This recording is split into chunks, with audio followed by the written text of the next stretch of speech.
Hello friends. Winners don't quit and quitters don't win.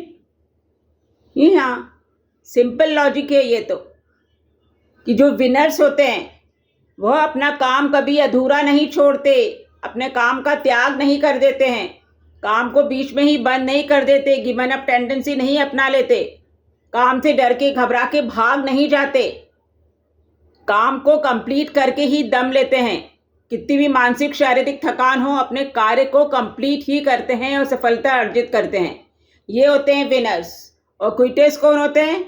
जो काम को बीच में ही आधा अधूरा करा और भाग गए, काम को बीच में ही बंद कर देते हैं, क्योंकि उनके पास दृढ़ संकल्प नहीं होता, डिटरमिन नहीं होते, वह बीच में ही भाग जाते हैं, घबरा जाते हैं, परेशान हो जाते हैं। वो होते हैं क्विटर्स। तो फ्रेंड्स, हमको विनर्स बनना है, क्विटर्स नहीं बनना है।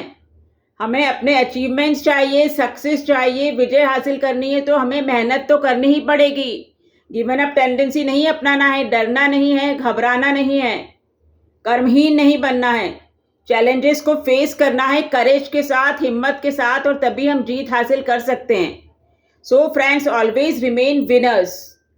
पर यदि आपने ज़िंदगी में ठान ही लिया है कि नहीं भाई, हम तो एक आराम वाली कंफर्टेबल ज़िंदगी बिताएंगे, आराम से हम बैठेंगे, राज करेंगे, कोई काम नहीं करेंगे, खाएंगे पिएंगे मस्त, हमें तो आराम की ज़िंदगी पसंद है, कंफर्टेबल लाइफ जीना है हमें, तो हम आलसी बन के ही रहेंगे। यदि इसी तरह से आप कर्महीन बन जाएंगे, मेहनत नहीं करेंगे, कोई डिटरमिन्ड होके कुछ कार्य ही नहीं करेंगे, 100% फेलियर आपको मिलने वाला है, क्योंकि आप तो आलसी है, कर्महीन है। जब कर्म ही नहीं कर रहे तो भगवान आपको सफलता कहाँ से देगा? So friends, always be winners, don't be quitters. भगवान कृष्ण ने भी गीता में कहा है कि कर्म करो, फल की चिंता मत करो।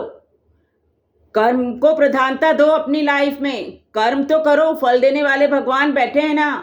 यदि आप कर्म ही नहीं करेंगे, हाथ पांव ही नहीं हिलाएंगे तो क्या होगा? कर्महीन मत बनिए, आलसी मत बनिए, विनर्स बनिए, कर्म कीजिए, कर्म को प्रधानता दीजिए, तभी लाइफ में आप विजय हासिल कर सकते हैं। Love you friends.